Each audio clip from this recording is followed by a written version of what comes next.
მოგესალმებით ჩემო ძვირფასო ტელემაყურებლებო. დღეს ჩვენ გვაგვხდებით ერთმანეთს. მე მინდა რომ ეს გადაცემა, რომელიც გარკვეული დიდი პაუზის შემდგომ უკვე რამდენიმე გადაცემა გავიდა ამ დიდი პაუზის შემდგომ გავაზიაროთ სოციალურ ქსელებში და ასევე მინდა რომ თქვენ იყოთ გარკვეულწილად ჩვენი დამხმარეები იმ საკითხში, რომ მოსახლეობას ინფორმირება მოვახდინოთ იმ მიმართულებით, რომ ჩვენმა გადაცემებმა უკვე დაიწყო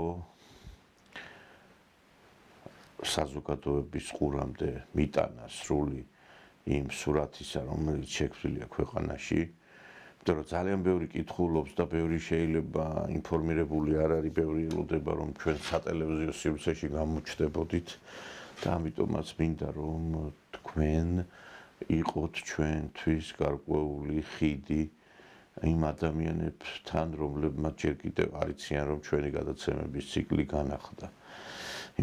კარგად მოგიხსენებათ რა პირობებში გვიწევს ჩვენ მუშაობა. დღეს საქართველოში უამრავი ტელევიზია, მაგრამ ფაქტობრივად ერთმანეთს გვანან. ერთადერთი ტელევიზია, ერთადერთი არხია დღეს საქართველოში ჩვენი გადაცემა, რომელიც სოციალური ქსელების საშუალებით არსებობს, სადაც განსხვავებული ფორმატია რუსულ-ქართული ურთიერთობები, ეროვნული პატრიოტული საკითხები სხვაგვარად ისმის და ამიტომაც არის ჩვენ განსაკუთრებული მაყურებელი გვყავს, განსაკუთრებულად ერთგული და აი ამ პაუზის შემდგომ, რომელიც შეიქმნა, ბევრი მიმოიფანტა, დაიკარგა და აი ხშირად მეკითხები ამ საათ როგორ ან რომელ არხზე გადის და ვერ ვახდენთ ამ ყველაფრის საზოგადოებამდე მიტანას. ჩვენ გვინდა რომ ამ მიმართულებით თქვენ იყოთ გარკვეული შუამავლები ჩვენსა და იმ ადამიანებს შორის, რომლებიც ჩვენ ყოველდღიურად გვიყურებენ. ერთი რამე შემიძლია გითხრათ ძვირფასო ტელემაყურებლებო, რომ მე ნამდვილად არ ველოდი, რომ აი ესეთი დიდი რაღაცა სიხარულის ყიჟინა იქნებოდა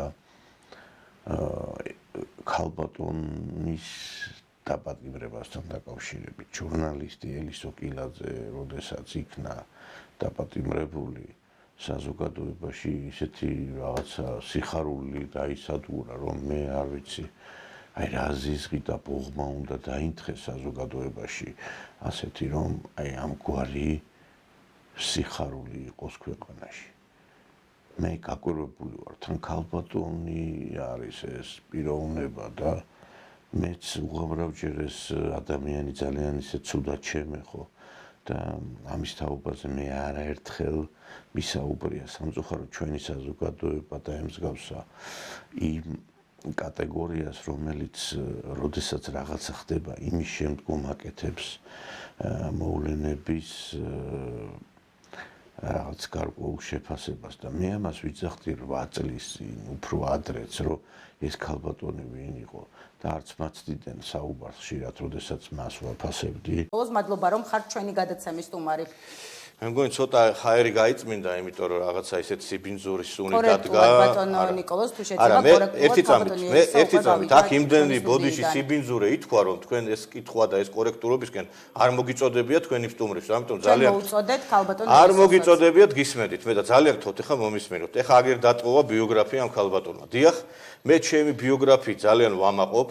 ეხლა თქვა რომ ადეიშვილის პროკურატურაში მუშაობდა. ეხლა ყველა საიდანაც მოვდივართ. მე პროკურატურაში დავიწყე მუშაობა შევარდნაძის დროს 2003 წელს. დავამთავრე თუ არა უნივერსიტეტი და 2006 წლის დასაწყისში ჩემი ნებით დავწერე განცხადება და წამოვედი, იმიტომ რომ არ მინდოდა ყოფილიყავი სააკაშვილის რეჟიმის მსახური. განსხვავებით ნაციონალური მოძრაობის და ოცნების ზოგიერთი დღეს ლიდერისა თუ რაღაც აქტივისტისა, მე არ ჩავყოლი ვარ სააკაშვილს და სხვათა შორის პროტესტის წამოსვლა პროკურატურიდან მაშინ ითვლებოდა ძალიან ცუდ ტონად და მე გამავთხილა კიდევა ჩემმა პროკურორმა, რომ შეიძლება ამისგის პრობლემები შეგექმნას და მართლაც გქონა მე ამის პრობლემები.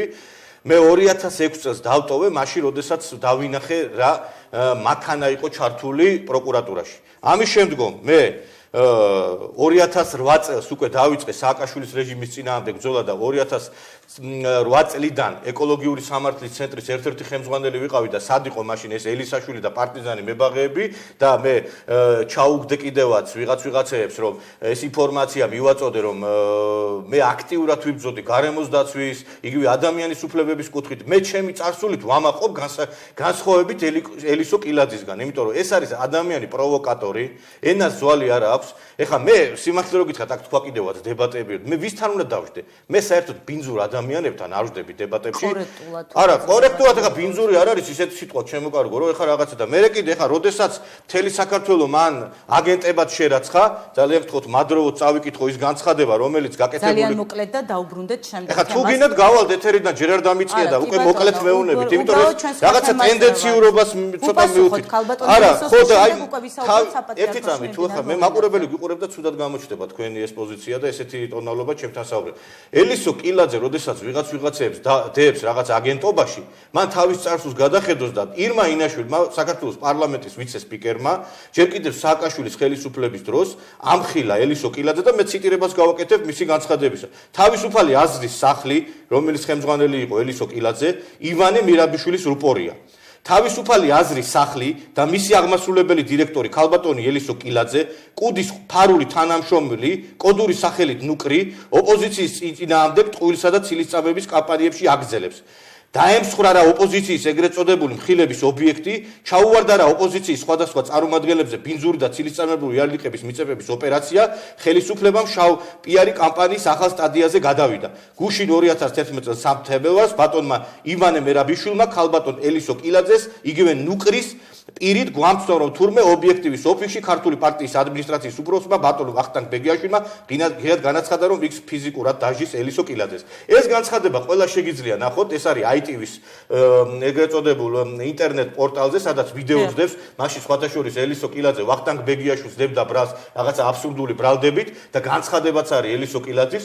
ამიტომ მე ძალიან დიდი თბილი დამოკიდებულება მაქვს და ძალიან ახლო დამოკიდებულება მაქვს და ვთვლი რომ ირმა ინაშვილი და ბატონი თარხან მოურავი არის ის ადამიანები, რომლებმაც ძალიან დიდი როლი ითამაშეს სააკაშვილის ხელისუფლების დამხობაში. გასაგებია. მაგრამ სიმცხვილია ობიექტივის ეთერში დღეს იჯდეს მე ვაკი არ ვიძახი, შეიძლება თქვენ სტუმრად მოიწვიოს. გადაცემა მიყავდეს ელისო კილაძეს, იმ ელისო კილაძეს, რომელიც დღეს არის სააკაშვილის რუპორი, რომელიც ჩადის კიევში, იღებს ბინძურ დავალებებს. ეხლა შეიძლება ვიღაცამ თქვას, რომ ჩვენ ყველა პოზიციას უნდა მივცეთ პატიო. მაშინ ეხლა ცისფერებიც გამოიყვანეთ, იმაში დასვით მიეცით ეთერები.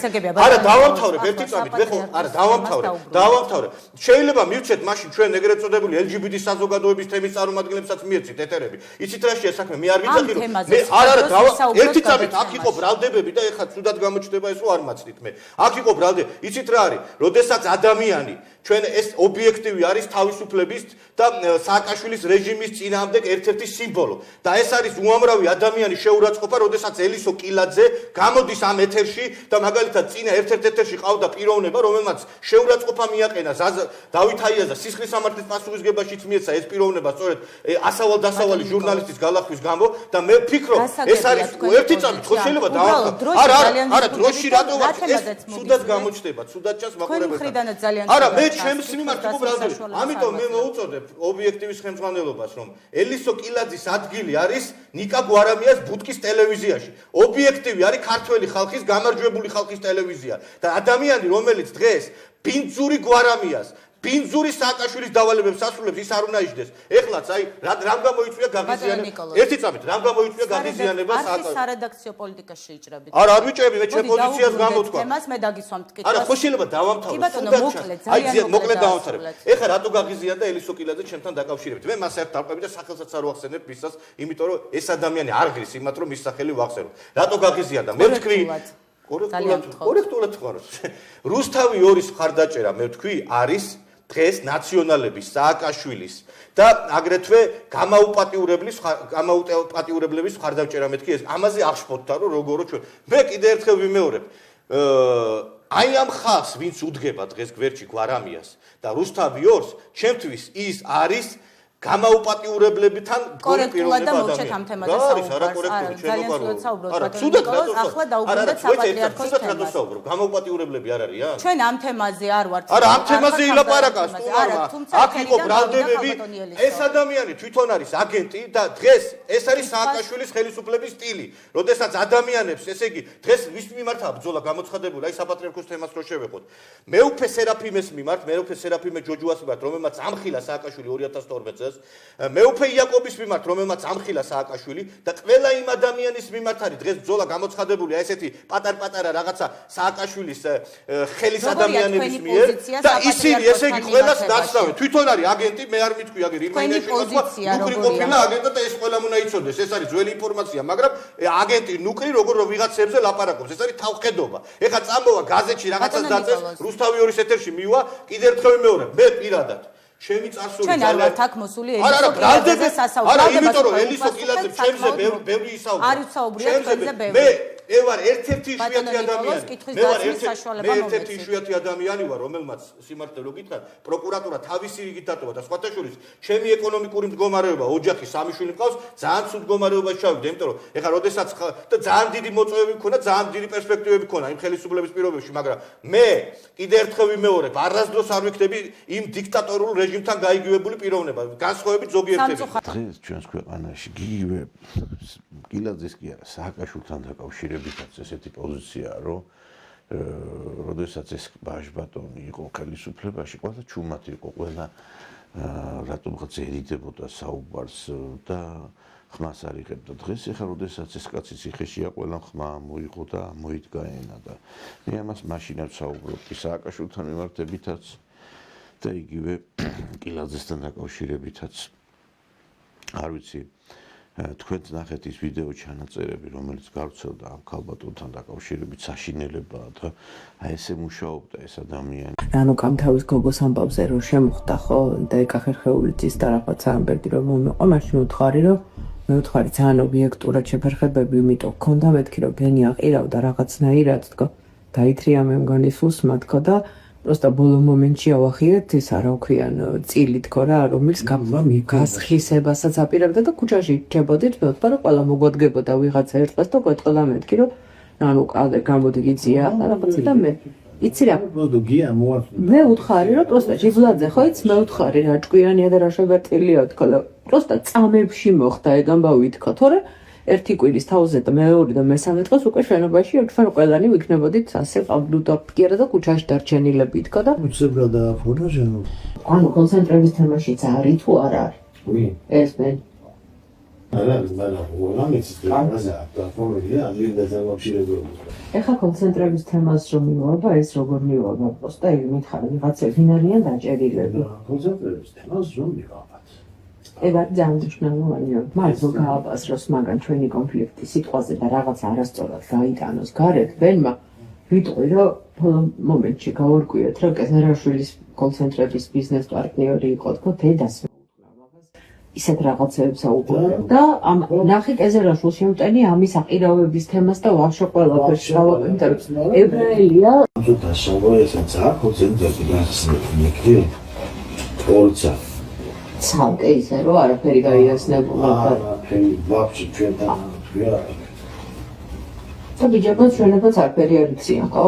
არა ხება და როდეშვილი ზნა რენზაკი რომ აინაში ვაკეთებ მე კიდევ ღიად ეს შეგოია თუ ბაჟა? შეგოია აზრები ფუძველ აკეთებ გააკეთოს უკრაინაში ეგრევე დავრეკავ ისე რომ ორ პონჩი რა აქეთ ქუჩაშიც და ოფიციალურ ნაწილშიც რა.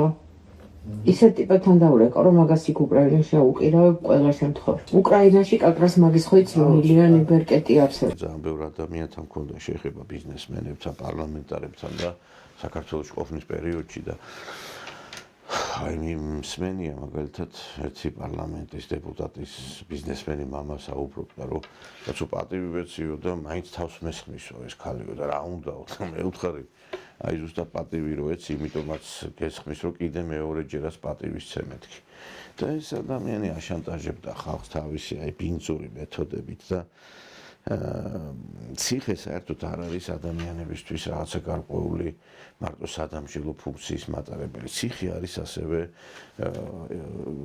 რომ გამოსწორდეს ადამიანი სინანულში ჩავარდეს. არ ვიცი ეს გამოსწორდება თუ არა ეს ქალბატონი, მაგრამ ერთს კი ვიტყვი რომ ჯოჯოხეთში რომ არ მოხვდეთ იმისთვის მაინც უნდა იზრუნოთ რომ რაღაც სინანული რაღაც ცრემლები დააქვიოთ. მე ერთხელ მოვისმენი ამ ქალბატონის რაღაც კომენტარი რომ ისე მე რა მინდა 60-ში ჯოჯოხეთშია ყველა ჩემი ახლო მეგობარიო და იქ ვდავიყო. ჯოჯოხეთში მოხდები თუ 60-ში? ვიმე, ყველა ჩემი მეგობარი და ახლობელი ჯოჯოხეთშია და ხა მე რაზე უნდა მოვხდე? 60-ში რომ მოვხდე, ვისთან ერთად უნდა ვიცხოვრო, ხო? ნუ არ ვიცი ხა თუ მართლა იქ ჯოჯოხეთში აპირებს, მისთვის სინანული უცხო იქნება, მაგრამ ერთი ფაქტია, რომ ჩვენ საზოგადოებაში უკვე უნდა აი ეს ხორცმეტებისგან უნდა გავთავისუფლდეთ. ეხლა მე მახსოვს ეხლა დღეს ბევრი რამ ტრიალებს სოციალურ ქსელში და აი იხსენებენ განცხადებებს ამ ქალბატონთან დაკავშირებით პარტიის ლიდერებისა, პოლიტიკური პარტიის ასევე ხელმძღვანელი პირებისა და მე არ ვიცი ხა ჩვენ 13 წელი უნდა დავჭირვებოდა რომ საკადრისი პასუხი გაგვეცა ამ ქალბატონისთვის. ესე იგი 13 წელი უნდა ელოდოს ადამიანი იმას რომ ვიღაცა უკეთური დაიშება და დღესაც რამდენი ადამიანია კიდე დასასჯელი და კიდევ 13 წელი უნდა ელოდოს ადამიანი იმას რომ მას პასუხი გაეცემა. ეს ადამიანი ამ ადამიანის მიმართ გამოტანილი გადაწყვეტილება სამართალდამცავი სტრუქტურების მხრიდან გასაგებია რომ არის კანონთან შესაბამისობაში, რა თქმა უნდა, მაგრამ იცით რა არის, როდესაც კანონი აგვიანებს მოქმედებას, მე უკვე ეს ძალიან ცუდად მოქმედებს თვითონ ქვეყნის ბედიღბალზე და ქვეყნის განვითარებაზე. მე არ მინდა ხა მთელი გადაცემა ამას ცემას მიუძღვნა, ჩვენ სხვა თემებიც გვაქვს განსახილველი, კერძოდ კი ის რომ ჩვენ დღეს, როდესაც აი თითქმის მთელი ქვეყანა უკვე რამდენიმე თვეა გადართული არის აი დაჭერებზე, გადართული არის აი უამრავი ადამიანის პასუხისგებაში მიცემის გაშუქებაზე. რატომღაც გვავიწყდება ის რომ პური და სანახაობა, რომელიც ეს მეთოდი შემოღებული იქნა რაღაც გარკვეული ქვეყნების სამართავად იმისთვის იქნა რომ რაღაცა იდეოლოგია განხორციელებულიყო ვიღაცების მიერ, მაგრამ ჩვენ გვაქვს სანახაობა, მაგრამ პური არ აქვს. პურის ნაკლებობა საქართველოში, პური პირდაპირ გაგებით არ მინდა გაიგო, თუმცა პირდაპირითაც ნაკლებობაა.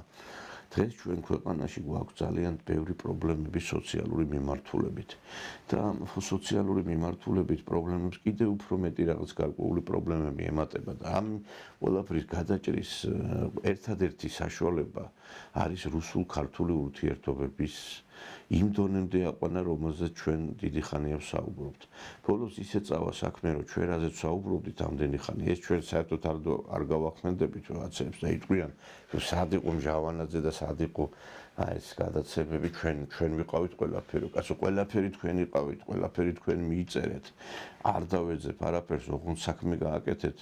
იმ ნაციონალური მოძრაობის არ იყოს, კაცო, ჩვენ ვიბრძოდით იმ ნაციონალური მოძრაობის წინააღმდეგ და ბოლოს რო ამოიღეს ხმა 2012 წელს ზოგიერთებმა მე ესენი აღმოჩნდა ყველაფერის სათავეში ხელისუფლების და იმ ხალხმა, ვინც მართლა სისხლი დაანთრია დღესაც მიღმა ამ პროცესებისა და ჩვენ ახლა როდესაც ვსაუბრობთ ამ რუსულ-ქართულ ურთიერთობებზე, დღეს სამრეწველო და აი პოტენციალის აღორძინება მხოლოდ რუსულ-ქართულ ურთიერთობებს ეფუძნება და ჩვენ ეს უნდა კარგად გავითავისოთ. აი ხა მაგალითად აი სიტყვაზე ვიძახე ხა 6 წლამდე ავტომობილების შემოყვანის გადაწყვეტილება იქნა მიღებული, ან 6 წელს ზემოთ უკვე ავტომობილებს ვეღარ შემოიყვანს მოქალაქე და ეს არის ძალიან დიდი დარტყმათითეული საქართველოს მოქალაქისთვის. იქიდან გამომდინარე, რომ ადამიანებისთვის უკვე ეს სატრანსპორტო საშუალება არის არა ფუფუნების საგანი, არა გადაადგილების საშუალება, არამედ შრომის იარაღი. ამით ადამიანი ეგრეთ წოდებული ტაქსაობის ან გზავრების გადაყვანის ფუნქციით არის და ასევე აი მაგალითად საკურიერო მომსახურების საკვების გადატანის. და დღეს, როდესაც ეს ადამიანი ძირითადად აი ძველი მანქანებით მუშაობს, ყველაფერს გააკეთებს, რომ აი სულს არ ამოხდის იმ მანქანას და ბოლო რაღაცა ჭანჭიკი არ იქნება დაჭერილი, მანამდე იყოლიოს, იმიტომ რომ არ აქვს მას საშუალება, რომ ის ახალიან 6 წლამდე მანქანა იყოლიოს. და ეს რამდენად იმოქმედებს ეკოლოგიაზე თქვენთვის მომინდია. მაგრამ ერთი ფაქტია, ჩვენ თუ გვინდა რომ რაღაცა ის კანონი ამოქმედოთ, საჭიროა იმ ქვეყნების გამოცდილების გადაგება, რომელიც პოსტსაბჭოურ ქვეყნებზე მაქვს საუბარი. ეხლა რუსეთში კარგად იცით რომ ავტომობილების წარმოება დიდი ხანია არსებობს. ეხლა ეს ყველაფერი პოსტსაბჭოურ ქვეყნებშიც არის. აი მაგალითად ბელორუსში უშვებენ არა მარტო ტრაქტორებს, ავტობუსებს, ტროლეიბუსებს. მე ამის შესახებ რეპორტაჟები ძალიან ბევრჯერ თქვენ ალბათ გახსოვთ გაშუქდა. მე ვიყავი ბელკომაში. ეს არის ტროლეიბუსების, ელექტროავტობუსების, ელექტროტრამვაის მწარმოებელი საწარმო და ძალიან კარგი რეპორტაჟი იყო თქვენ გახსოვთ. და ერთი რამე უნდა გითხრათ, რომ ბელორუსი არის ნიმუში იმისა, თუ როგორ შეიძლება რომ აღორძინდეს ეს მიმართულება. და ჩვენ რატომღაც გვავიწყდება რომ ქუთაისის საავტომობილო ქარხანა რომელიც დავაქციეთ და ჯართად ვაქციეთ შესაძლებელი იყო რომ მისი მოდერნიზების შემთხვევაში და მისი გარკვეული ახლებურად წარმართვის შემთხვევაში ყოფილიყო ავანგარდში და იქ თანამედროვე ტიპის ავტომობილები გამოსულიყო.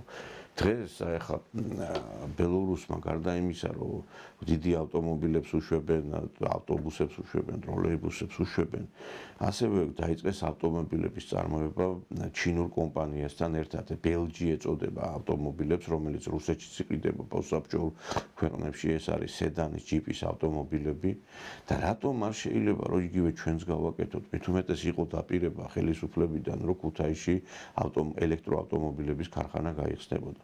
დღეს ჩვენ თუ გვინდა მთლიანად შევცვალოთ ჩვენი გარკვეული საავტომობილო პარკი, მაშინ უნდა ვიზრუნოთ იმაზე, რომ რაღაცა ჩვენც დავიწყოთ ამის წარმოება, თუ ამას აკეთებს ბელორუსი, თუ ამას აკეთებს პოსტსაბჭოური ქვეყნები, ჩვენც გავაკეთოთ, მოდი ჩინეთი, რომელიც დღეს არის ერთ-ერთი დიდი ავტოწარმოებელი, ხო შეიძლება ჩვენ ამ მიმართულებით მათთან ვიმუშაოთ.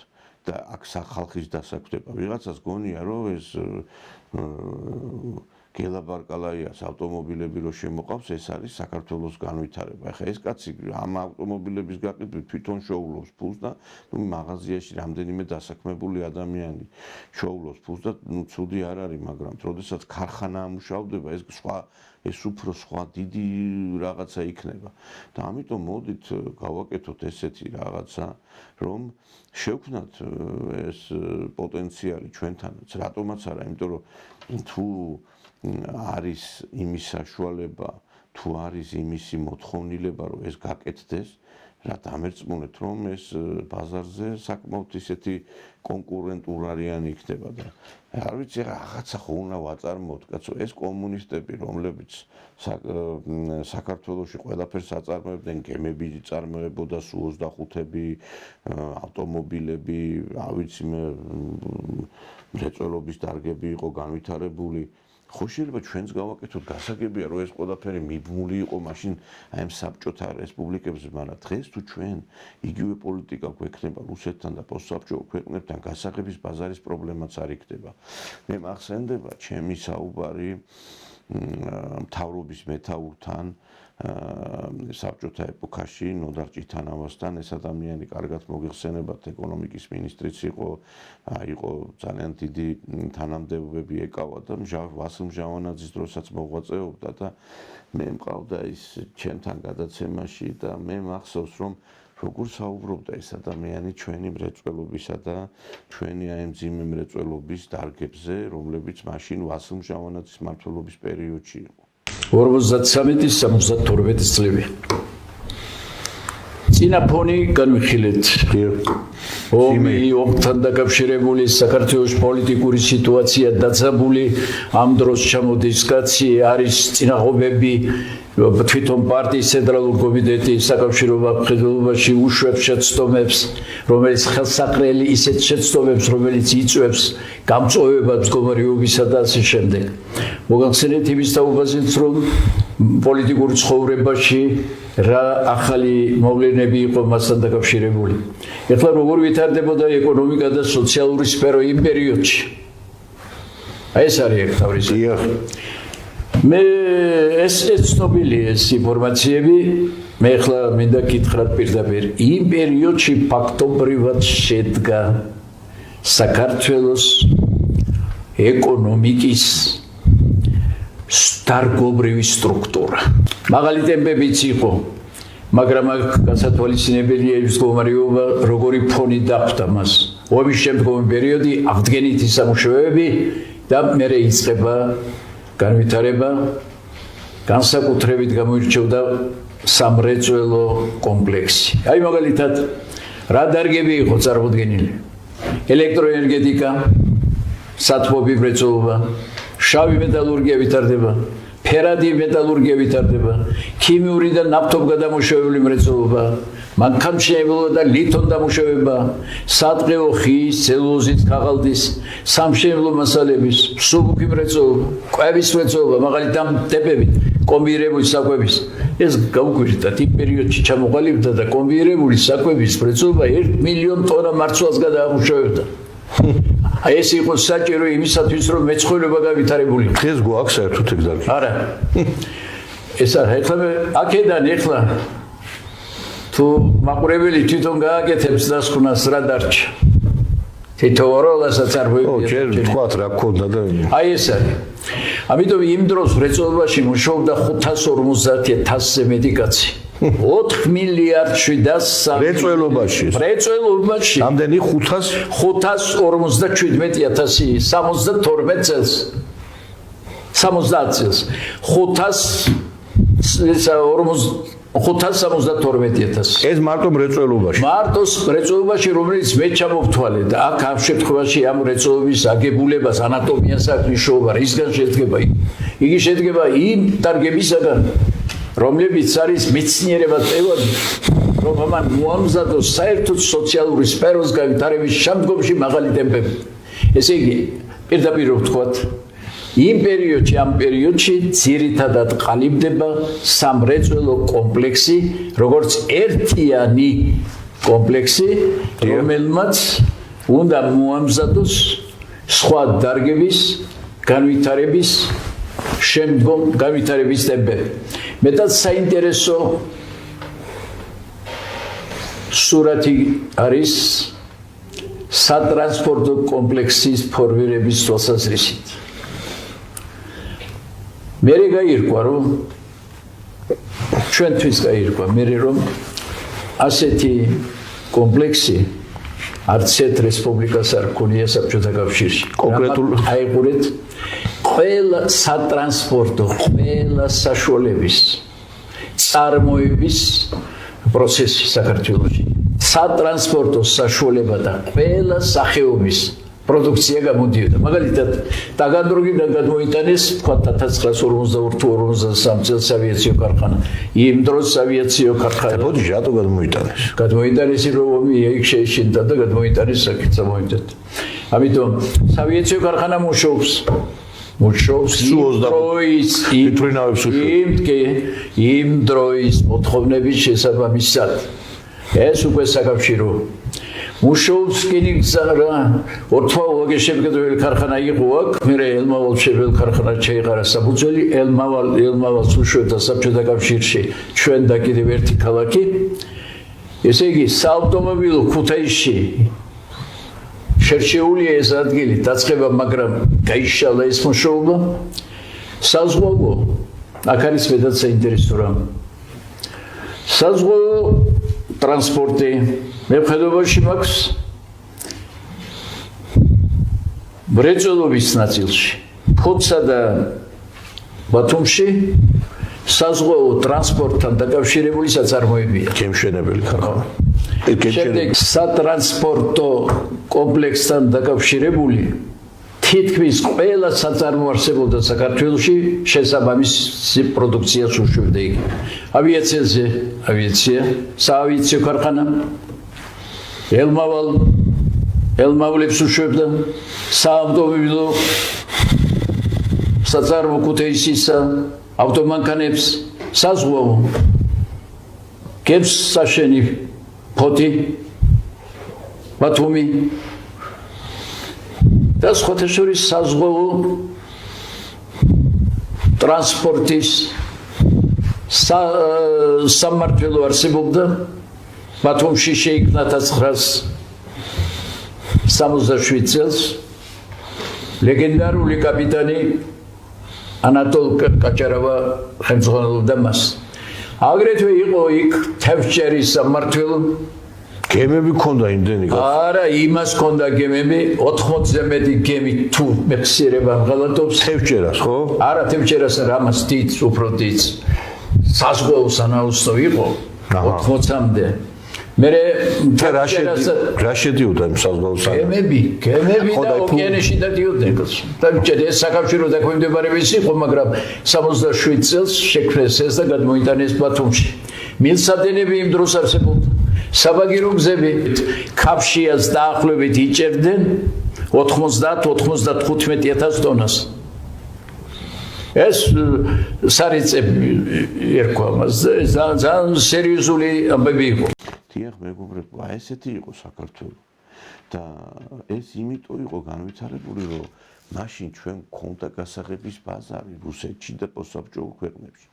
და ამიტომაც არის ჩვენ დღეს ყოველდღიურად რომ საუბრობ საქართველოში ქართველების დაბრუნების, სამუშაო ადგილების შექმნის ერთადერთი წინაპირობა არის რუსეთთან ურთიერთობა.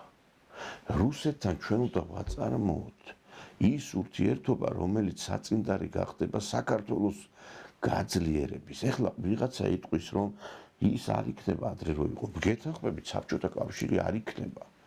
შეიძლება იყოს კიდევაც, მაგრამ დიდი ალბათობით შეიძლება ისეთი რაც ის მოდელი არ იქნება, შეიძლება რაღაც მიახლოებული იყოს. მაგრამ ჩვენ შეგვიძლია ისე მოურგოთ ჩვენი სისტემა ამ მოდელს, რომელიც ჩვენი ქვეყნისთვის იქნება მომგებიანი. ეხლა ბელორუსიული და რუსული კავშირი, ეს სამოკავშირეო სახელმწიფოა, ორი ბელორუსია და რუსეთი, არის საწინდარი იმისა, რომ ბელორუსი არის აყვავებული ქვეყანა. ხო შეიძლება ჩვენს გავერთიანდეთ ამ ბელორუსიულ რუსულ კავშირში და საქართველოს იყოს ძლიერი და ასევე წელში გამართული ქვეყანა. ერთადერთი საშუალება ამის არის. ამას საუბრობდა ჩვენთან ნოდარ ჭიტანავა, რომელიც არის ძალიან ისეთი, ეს ასაკში მყოფი ადამიანი, მაგრამ ძალიან დიდი პიროვნება იყო ის თავის დროზე, თავისი დარგის სპეციალისტი და აი ზედმიწევნით ისაუბრა მან ჩემთან იმ აღორძინებაზე, რომელიც იყო მაშინ იმ ოქროს ხანაში, ჩვენ გადაცემა გქონდა შავანაძის ოქროს ხანა და მე მინდა რომ აი ეს ოქროს ხანა კიდევ დაბრუნდეს. ამიტომ ელმავლები, რომელსაც ჩვენ ქარხნები უშვებდა, იყო მაღალი ხარისხის. თვითმფრინავის ერთ ბოლო პერიოდშიც გაფართოვდა 25-ები. კი, ესე იგი თბილისის ავიაციო ქარხანა უშვებდა თვითმფრინავის, რომელსაც ანალოგი იმ დროის მსოფლიოში არ ჰქონდა. ეს აღიარებულია. ასე აღიარებული საზღვაო საკითხარით რაც არის. მილსადენები ბუნებრივია და მეტად საინტერესო ერთი ამბავი. იმ პერიოდში ყურადღება მიიქცა საბაგირო გზების მშენებლობას. რა საბაგირო გზები გაკეთებულია? გაკეთებული იყო იმ დროს და იყო ფართო გაქანება მიიღო და საბაგირო გზების სამმართველო გახადეს საბჭოთა კავშირში სათავო. დღეს ჩვენი არ აქვს ის. ავსტრიელები მუშაობენ საქართველოში და ამ საბაგირო გზების სამმართველოს მიერ არის გაშენებული აგებული თურქეთში. ამრიგად სამრეწველო კომპლექსი ძლიერი, სატრანსპორტო კომპლექსი შეკრული, განსაკუთრებული ყურადღება მშენებლობას, რაც შეეხება ენგურჰეს. აქ ენგურჰესთან დაკავშირებით საკმაოდ კარგად ითქვა. მე გარკვეულად დაკავშირებული ვიყავი პირველ ხანებში ფორმირების პროცესში, იქით მუშაობდი. და მქონდა რაღაც კავშირები ეს, მაგრამ ენგურჰესის მშენებლობა საინჟინრო აზრის პოზიციებიდან იყრობდა განსაკუთრებულ ყურადღებას და ფაქტობრივად ამას ხშირად ყურადღებას არ აქცევენ. ენგურ ჰესის შერევლობით, მისი დასრულებით ფაქტობრივად შედგა საქართველოს ენერგეტიკოსთა ეროვნული სკოლა. ენგურ გესმა იგი დააპროექტეს გპ-ის კურსდამთავრებულებმა, მათმა დაამთავრეს. ბევრი იყო სხვა იმედამოწვეული, მაგრამ აქ ყველაზე დიდი მნიშვნელობა არა მარტო სიმძლავრების შეყვანას ჰქონდა, სიმძლავრე ამზადებდა სოციალური სფეროს ეკონომიკის განვითარების შემდგომ ეტაპებს. ამას ძალიან დიდი მნიშვნელობა ჰქონდა. აი მაგალითად მე შემიძლია ახლა ერთ საინტერესო ციფრის დაგისახელოთ. 1913 წელს არ გაგიგვირდეთ. საქართველოს აწარმოა 9.9 მილიონი კილოვატ-საათი ელექტროენერგია. 1928 წელს 42 მილიონი. 1940 წელს 700, 1960 წელს 3.7 მილიარდი, 10 წლის შემდეგ 9 მილიარდი, 1970 წელს. აი რასთანაა ეს დაკავშირებული? ეს ხომ ბაზაა ეკონომიკის, კულტურის, სოციალური სფეროს განვითარებისათვის, ხალხის კეთილდღეობის ამაღლებისათვის. მაგ დროს აშენდა ეს ენგურხესი რო აშენდა ეს კარგი, ეს ყველაზე ძლიერი, მაგრამ მთელი სამეგრელო და მთელი სვანეთი რო აშენდა ეგ ცალკე კიდე. ეს თავის სხვათა შორის ამ საკითხთან დაკავშირებით კამათიც ყოფილა, მაგრამ რატომ ეგ კამათი გამოიწვია რამ? ეს ალიჯიხის რაიონში შენდება. იქით ხაშბა საოლქო კომიტეტის პირველი მდივანი და გალსაც აქვს პრეტენზია და მე ვიცი როგორ მოხდა ეს შეთანხმება. ვასილ მჟავანაძემ ეს გადაწყვეტილება მიიღო, რომ ზუგდიდში ყოფილიყო სამმართველო. იმ დროს საბჭოთა კავშირში იყო მაგას საუბარი. კი, აი ხურეთ იყო ასეთი რამ ტენდენცია, უკვე ტრადიციად ჩამოყალიბებული. ეს სტალინის პერიოდიდან მოდის. მაგალითად სტალინგრადის ჰიდროელექტროსადგური მშენებლობას უწოდეს ქალაქ-წარმომქმნელი მშენებლობა. ფაქტობრივად სადაც ასეთი დიდი ობიექტები შენდებოდა, ისინი იქ იყვნენ განლაგებული, რომ მათ ხელი შეეწყოთ შესაბამისად ქალაქების განვითარებისათვის. ეს აქ დაცული იყო. უყურეთ ახლა 9 მილიარდი. ახლა ეს 9 მილიარდი დიდი იყო თუ ცოტა, ნახოთ შემდგომი ამბები.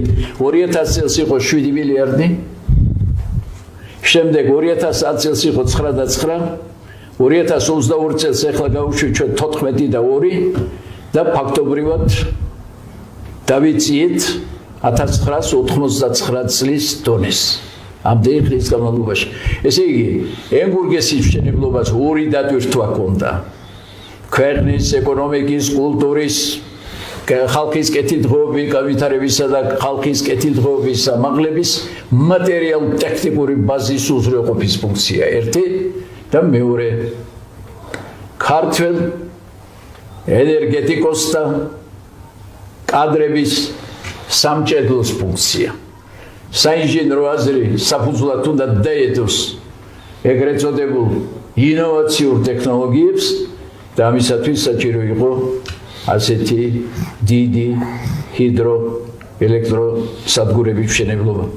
ეხლა განვიხილოთ მეორე მხარეც, სხვა დარგი. მარტო ეს ხო არ არის მრეწველობა, ტრანსპორტი, მშენებლობა. განსაკუთრებული ყურადღება ექცეოდა მშენებლობის თვალსაზრისით უმაღლეს სასწავლებლების შენობების თანამედროვე მოთხოვნების დონეზე აშენებას. ეს იყო აგრარული უნივერსიტეტი, ეგრეთ წოდებული პედუქი, ეგრეთ წოდებული აგრარული უნივერსიტეტი, სოვიეტი ინსტიტუტი, რომელიც ქალაქგარეთ გავიდა, ეს იყო სუხუმის სულტროპიკული კულტურათა ინსტიტუტი, მაღლივი შენობა უნივერსიტეტისა, შემდეგი ცეათა დაცვის ინსტიტუტი, სასოფლო და მთელი ამბები. ამას მიექცა ძალიან დიდი ყურადღება. იმ დროს მშენებლობის კონტექსტში უნდა განვიხილოთ ესეც. ეს არის მეფრინველების ფაბრიკების, თქვენ წარმოგიდგენიათ 150,000 ფრთა, 200,000 ფრთა ერთ სახურავ ქვეშ. ერთი კომპლექსი. პრევენცია ზოგადად. კვერცხის პრობლემაც ხდებოდა. 700 მილიონამდე ავიდა წარმოება კვერცხისა. ნუ ხორცი რამდენი იყო მეფრინველობის ფაბრიკა თუ იცით ის? ბევრი დაახლოებით 65 თუ 67 იყო. ეს თითოში იყო 200.000. არა ყველა რა, სიმძლავრე იყო 200-იანი, სიმძლავრე იყო 150-იანი. და სულ რამდენი გადარჩა მაქიდან? ეხლა დარჩენილი? არა, ახლა დარჩა იქიდან დიდი გიგანტები და სამწუხაროდ სხვა ობიექტები მეცხოველეობისა იქიდან აფიერ დარჩა. იქიდან აფიერ დარჩა. შევეხოთ ასე მეფრინველობა წამოიწყო, მეფრინველობა გავითარდება. მეცხოველეობაში ჩვენ ძალიან სერიოზული ჩავარდები გვაქვს ახლა. ნუ ყოველ შემთხვევაში ალბათ ამას შემდგომში მოევლება. ჩაის ფაბრიკები. ჩაის ფაბრიკებიდან თითოეულად დარჩა. ნუ რა დარჩა ეგ კარგად ვიცით, მაგრამ რა გვაქვს, რა გქონდა ის? 184 ჩაის ფაბრიკა იყო. იქიდან შეიძლება 10-15 მაქსიმუმი დარჩა. 184 ჩაის ფაბრიკა. 184 მე სხვა ციფრიც მინდა დაგისახელოთ. ეთერზეთების მეურნეობა ქარხანა იყო 28. არც ერთი არ არის. ეთერზეთები არის სავალუტო რესურსების ფორმირების მნიშვნელოვანი დარგი. არც ერთი ეს რა როა კანონი? აი ეს რა არის? ყაზანლიკის ვარდის დამუშავება ზეთია, გერანის ზეთია, ბრეჰანის ზეთი, იყო საბჭოთა მეურნეობა და მასთან არსებული ქარხანა. 28 ამჟამად ჩვენს მიდგომებში ეთერზეთოვანი კულტურების მოყვანა ერთ-ერთ სერიოზულ მიმართულებად უნდა განვიხილოთ. ამის შემდეგ აგებ მატერიალურ-ტექნიკური ბაზის თვალსაზრისით. კარგი სოფელში ცნობილია ჩაი ამდენი იმდენი იკრიფება ყველაფერი ერთად. როგორ ხდებოდა სასოფლო სამეურნეო წარმოების მატერიალურ-ტექნიკური ბაზის შექმნა? აი დააგვირდით 1970 პირველი კოლხეთის ათვისებასთან დაკავშირებით. მე იმ დროინდელი მოღვაწეობიდან ამ ფუნქციონირებიდან ეკონომიკის ყველაფერს გამოყოფდი ემგურეს განსაკუთრებულად, გამოყოფდი სპორტის სასახლის საინჟინრო ემის თვალსაზრისით და გამოყოფდი განსაკუთრებული მნიშვნელობით კოლხეთის ათვისების საკითხებს. 1960-მდე კოლხეთის ათვისების პროგრამა იყო. 1964 გარკვეული ცვლილებები შევიდა, მერე დაშრობის სამუშაოები ერთი, მორწყვის სამუშაოებს მიეცა მაღალი დიდი გაქანება, რუსთავის გავითარება იმ პერიოდში. რუსთავში ქიმიური ბოჭკოშერებლობის დაწყება, ქიმიური მრეწველობის გავითარება. მე ეს ამ ჩამონათვალში დაგისახელეთ ფაქტობრივად სამრეწველო კომპლექსი მისი სტრუქტურით იმ პერიოდში ჩამოყალიბდა სრულად. ხოლო შემდგომ წავედით მათი რეკონსტრუქციისა და გაფართოების გზით. ამას ეს ინოვაციური მიდგომები იყო. აქვე ერთი რამე დაკითხოთ. მორწყვასთან დაკავშირებით ეს პრინციპული საკითხია. 70 წელს 353.000 ჰექტარი ირწყვებოდა. ირწყვებოდა 2012 წელს 24.000. ამჟამად 160 როდის დავიწყები? აი რა თქვენ თქვით რომ 550.000 კაცი იყო მრეწველობაში დასაქმებული. აი სოფლის მეურნეობაში რამდენი იყო დასაქმებული? სოფლის მეურნეობაში დაახლოებით თუ მეხსიერება არ ვღალატობ, საბჭოთა მეურნეობა ყველაფერი ერთად იყო 400 საქართველოში. კი 450.000. ეს მეურნეობებში რო იყო დასაქმებული. მეურნეობებში, მეკოლონოებები და მეურნეობები ხედავაში თორემ საოჯახო მეურნეობები, მე მაგას გეტყვით, საოჯახო ეგ არ შედის მანდ. არა, ეხლა უყურეთ, საოჯახო მეურნეობებს იმ დროს ძალიან დიდი ყურადღება მიიქცა. ძალიან დიდი, მიუხედავად იმის, რომ მოსკოვი ატარებდა სხვა ყურიძიმებს მათი შეკვეცის დაუბაზე.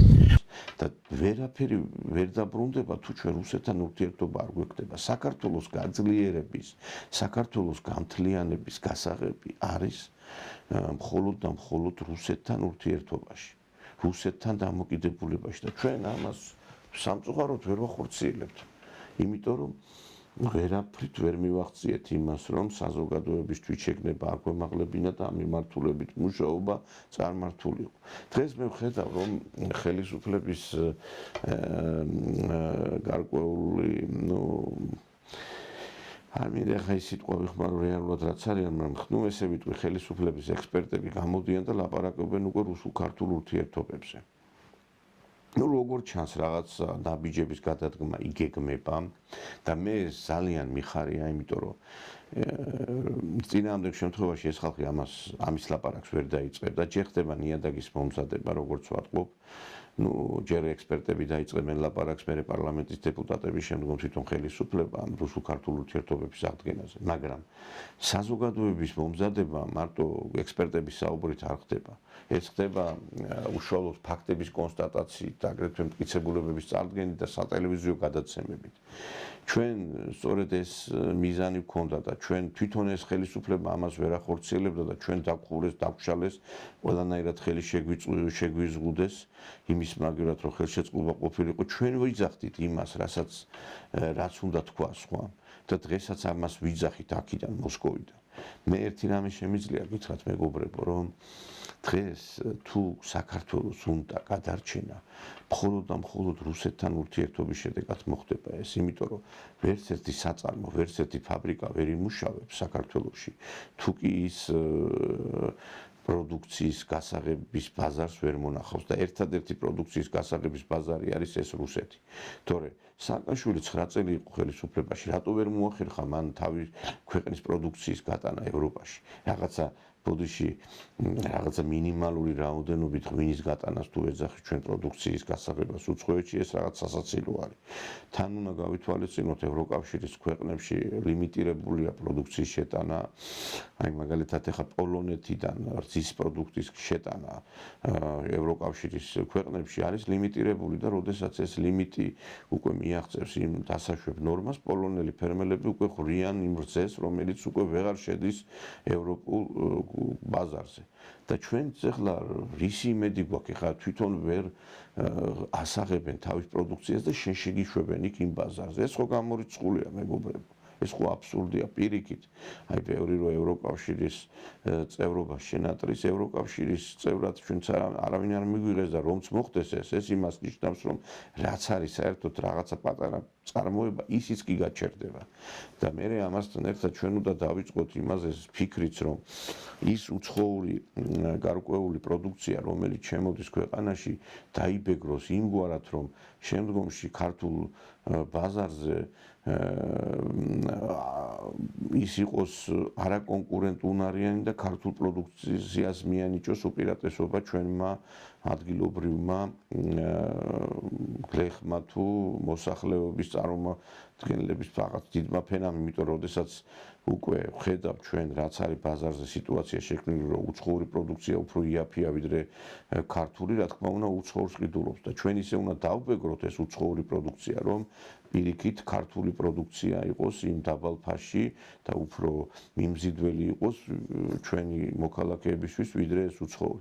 ამაზე უნდა დავიწყოთ მუშაობა, ასე მოხდება ფასების დაწევა.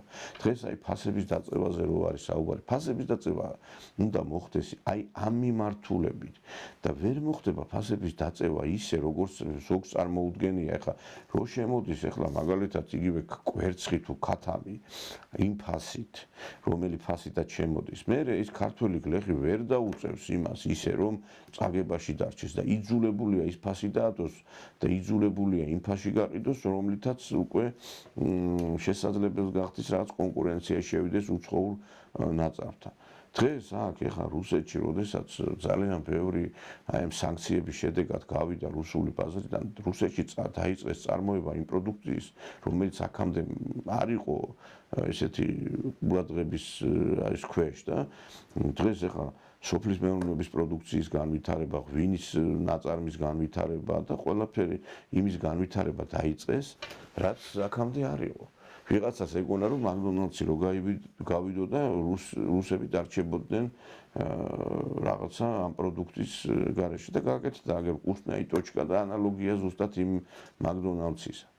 და ვიღაცას ეგონა რომ ამით დაიქცეოდა, ან კოკაკოლას თუ ვერ დალებდა, არის სხვა სასმელი იმას ვამენ და კოკაკოლა ჩემოდის. და უკვე რიგში დგანან ის ევროპელი მეწარმეები, რომლებიც უკვე ელოდებიან თავის ჟამს, როდის შემოვლენ რუსეთში. ასევე აი ვხედავთ, რომ UEFA-მ მიიღო გადაწყვეტილება, რომ რაღაცნაირად უკვე ნელ-ნელა დაუშვას რუსული კლუბები ევროსარბიელზე და ახალგაზრდული კლუბები დაიწყო ეს და ანუ უკვე ნელ-ნელა იქამდეც მივა საქმე, რომ ეს სანქციები მოიხსნება მეგობრებო. მე ერთი რამე შემიძლია გითხრათ, რომ ჩვენ დღეს საქართველოში სამწუხაროდ ადამიანების იმდენად დაუმახიჯეს აზროვნება, რომ მათ ვერ წარმოუდგენიათ, რომ რუსულ ბაზარზე ყოფნის შედეგად საქართველოს მიხეიროს. დღეს საქართველოს რაც შეუძლია რუსულ ბაზარზე იმასაც ვერ ვაკეთებთ, ადრეც მithქვია და ეხაც ვიმეორებ, რომ დღეს სავსეა მთელი რუსეთი ქართული სამზარეულობით. სავსე ყველა კუთხეში არის ქართული სამზარეულო და 80% არის ეს არაქართული. როცა ჩვენ შეგვიძლია შევქმნათ ბრენდი, როგორც McDonald's-ი არის, ისევე შევქმნათ ქართული აი ამ სამზარეულოს ბრენდი, რომელიც შევა ყველა ქვეყანაში, მათ შორის რუსეთში, აქ დასაქმდება ქართველები და აქ გაიყიდება ქართული პროდუქცია. ეს არის მილიარდობით დოლარის შემომტანი. ეს არის უკვე საწინდარი ქვეყნის განვითარების.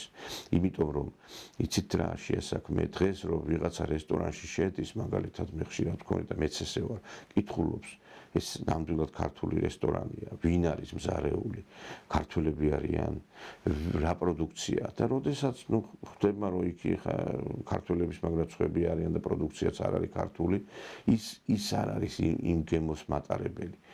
მე ხა მოსკოვში აღმოვაჩინე 1-2 ადგილი მართლაც აი ძალიან ისეთი მაღალი დონისა, მაგრამ დანარჩენი აი სიმართლე რო გითხრათ, ახლოსაც ვერ მივა რაღაცა იმ ქართულ გემოებთან, რომელიც ჩვენ აი ესე ძალიან გვიყვარს.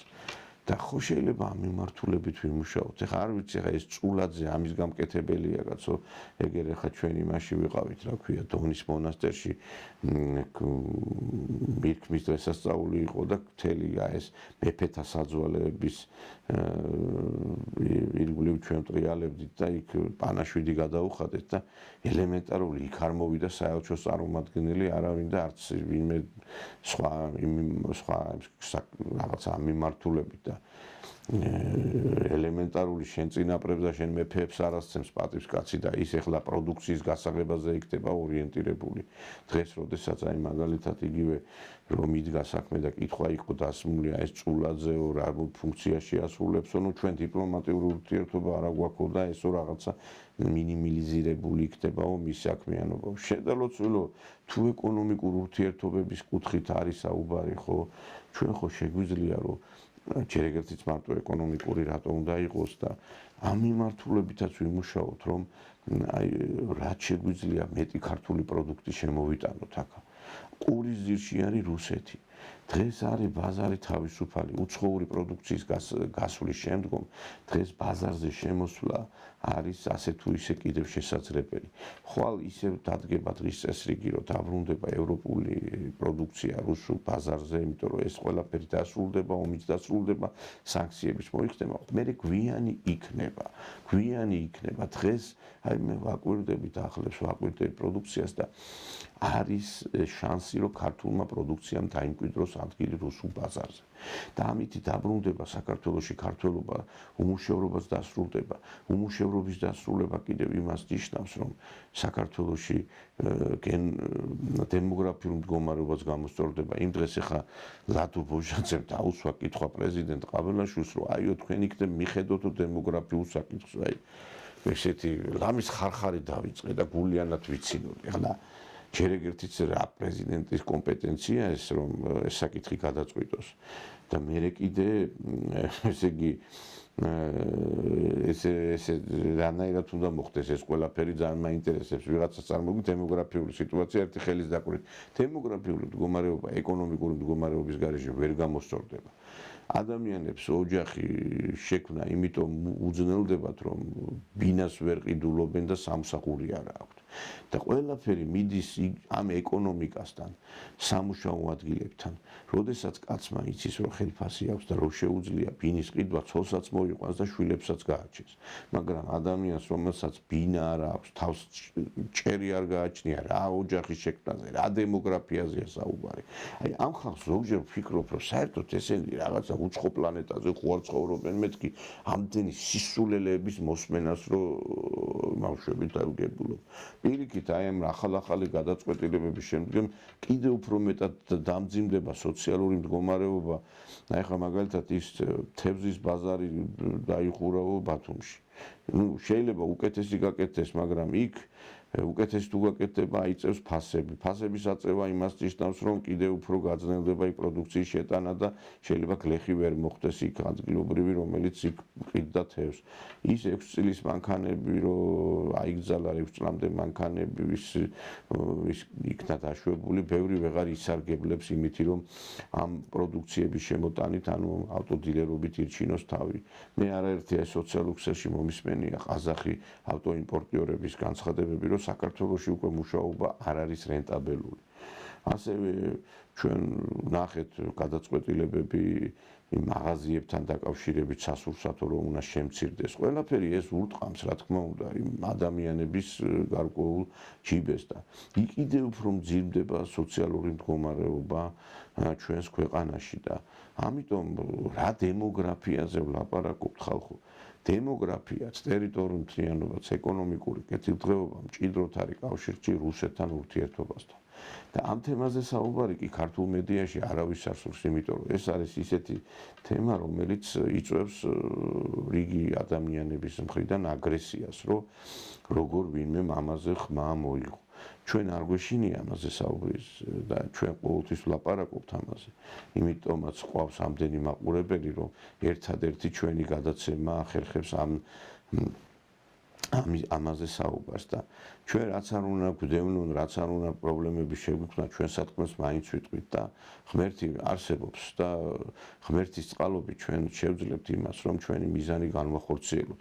არ გვინდა კი ბატონო თქვენ გააკეთეთ, თქვენ დაიბრალეთ, რომ თქვენ აკეთებდით ამ მიმართულებით საქმეს, თავარია საქმე გაკეთდეს. მე ახლა პირადად სააკაშვილის რეჟიმს ვებრძოდი 2007 წლიდან დავტოვე სახელმწიფო სამსახური, მაგრამ არც პრივილეგია მიმიღია, არც თანამდებობა, მაგრამ ამის გამო არ გავბოროტებულ ვარ და ნაცების გვერდში არ დავდგარ ვარ.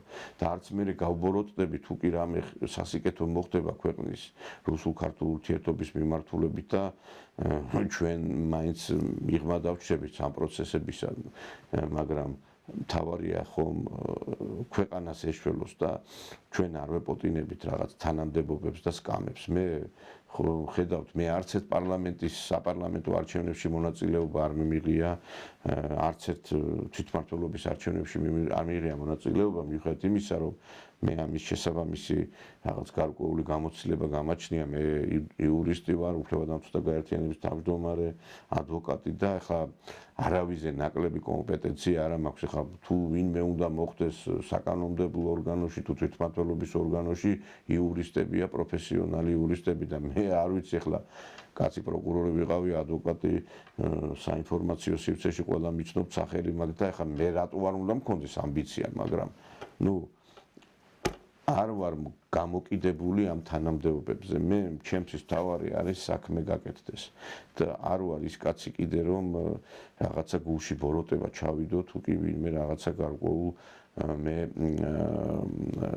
პრივილეგიებით არ დამხუნძლავს. მე კიდე ერთხელ ვიმეორებ ჩემო მეგობრებო, რომ ჩემი გარკვეული აი გადმოსახედიდან რაღაც გარკვეული ნათელი კონტურების რაღაცა სინათლე მე დავინახე ამ ბოლო რაღაცა დღეებში. მე მაქვს გარკვეული ინფორმაციებიც ასევე აქ რუსეთიდან რაღაცებთან მიმართებით. რაღაცა ძვრები არის, მაგრამ ეს ძვრები ადრეც იყო და ბოლომდე არ მივიდა, მაგრამ ძვრები არის, შესაძლებელია რაღაც გარდატეხა მოხდეს. ყველაფერი არის საქართველოს ხელისუფლების კეთილნებაზე. რუსეთი დიდი ხანია უკვე ცდილობს, რომ ქართულ მხარესთან რაღაც გარკვეული ნაბიჯები გადადგას და ეს ყველაფერი ჩვენს ხელისუფლებაზეა დამოკიდებული. მე ერთი რამე მინდა გითხრათ, რომ ჩვენ რამდენი ნაბიჯის გადადგმისგან თავს შევიკავებთ და დავიგვიანებთ, იმდენჯერ ბუდიში და ლახვარი ჩაეცემა საქართველოს. ჩვენ ვხედავთ, რამდენი ქვეყანა ილესავს კბილებს საქართველოზე და რამდენი ქვეყანა ცდილობს ჩვენ კიდევ ტერიტორიების წაგლეჯვას და თუ ჩვენ ამ ნაბიჯებს არ გადავდგამთ, ხვალ და ზეგ უკვე რეალობა გახდება საქართველოს საერთოდ გაქრობა უკიდან.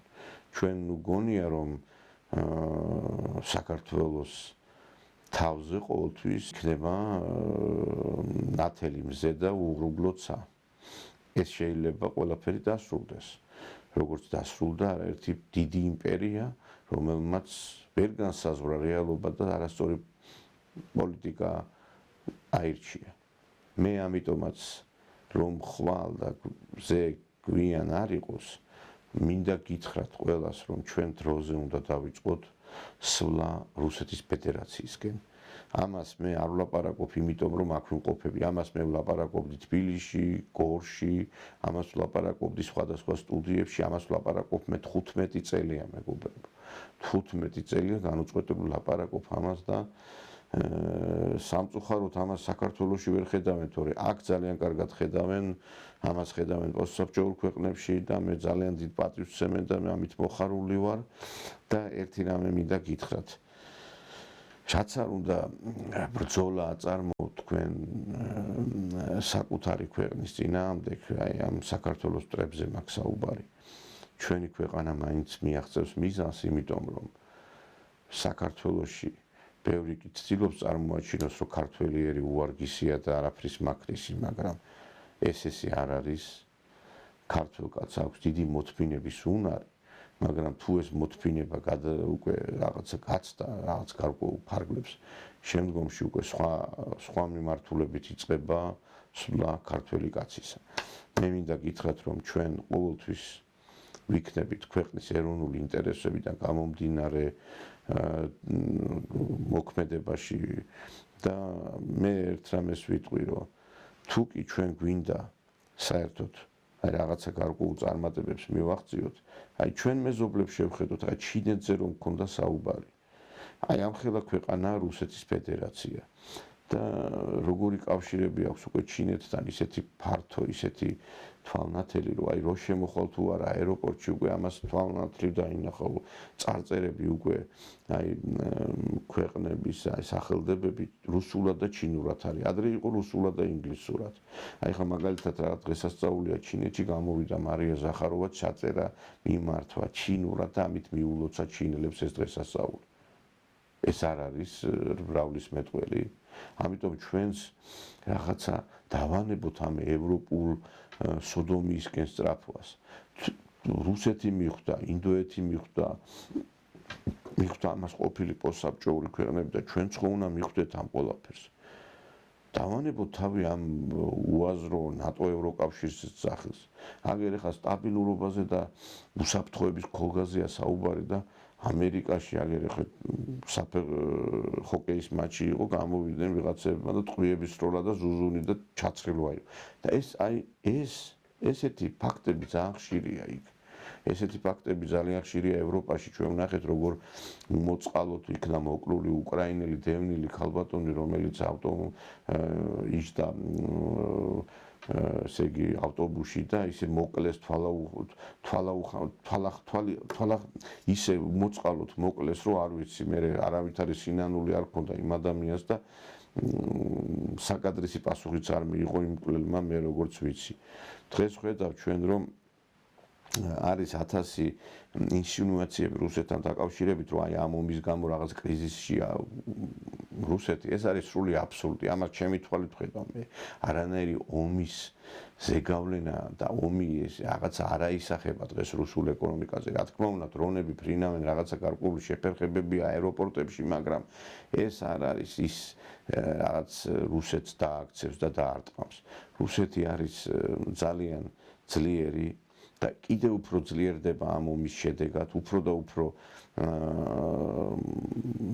ისეთი ძლავრი ხდება მისი შეერაღებული ძალები, გამოიწერთობა ეს ფოლადი, რომელიც ჩვენ ხედავთ, რომ უფრო ხდება აგრესიული ომში, ახალი ტერიტორიების უკვე აღებაც ხდება და მე ერთი რამე მინდა გითხრათ, რომ აი ხლა იმ დღეს პუტინი შეხვდა გუბერნატორს და იქ ისაუბრეს ერთ-ერთი გუბერნატორთან, აიოვსკის გუბერნატორთან ქვეყნის აი იმ ტერიტორიების თვითონ რეგიონის განვითარებაზე. შემდგომში ჩვენ ვნახეთ, რომ აი დანაშაულთან ბრძოლის როგორი არნახული ისეთი მასშტაბები არის. რა თქმა უნდა, ქვეყანაში, როდესაც ამხელა ქვეყანა კრიმინალიც არის, მაგრამ არა ისეთი თვალშისაცემი, როგორც ჩვენთან არის. საერთოდ არ გაივლის საქართველოს პატარა ქვეყანა, ვინმე არ ჩაიცხრილოს, ვინმე არ მოკრას და ამხელა რუსეთში ამას იშვიათად გაიგონებთ, მეგობრებო. ეხლა საქართველოს და რუსეთის პარამეტრების შედარება ხო რაღაც აბსურდისტიათ საგავს. მე მინდა გითხრათ, რომ ჩვენ უნდა გავაკეთოთ ის, რაც აქამდე უნდა გაგვეკეთებინა, თორე ხვალ ძალიან გვიანი იქნება. ჩვენ ძალიან დიდი არჩევანის გაკეთება არა გვაქვს. შეხედეთ ჩვენს რუკას სად მდებარეობს საქართველო და შეხედეთ ევროპული ქვეყნების მდებარეობას. აქ ვიღაცებს გონიათ, რომ ჰოლანდიისა და საფრანგეთის გვერდით მდებარეობს ჩვენი ქვეყანა და ჩვენ ვართ თურქეთის, აზერბაიჯანის, ირანთან ახლოს ყოფი ქვეყანა და ყველა იმ ქვეყანასთან, რომლებისაც რაღაცა გარკვეული ჩვენის მიმართ ინტერესი აქვს და პრეტენზიები აქვს. საზღვრის დემარკაცია დღეს მხოლოდ თურქეთთან არის მომხდარი და ის თურქეთის როგორი პრეტენზიებით გამოდის, რომ აი თურქი მესხები ჩაასახლეთო და როგორ ლექსებს იძახის ერდოღანი ვიცი ჯავახეთზე და აჭარაზე, არ ვიცი თქვენს კი მოგისმენიათ ეს. დასკვნები თქვენ თვითონ გამოიტანეთ და ჩვენ კი შევხვდებით უკვე მომავალ გადაცემაში ერთმანეთს.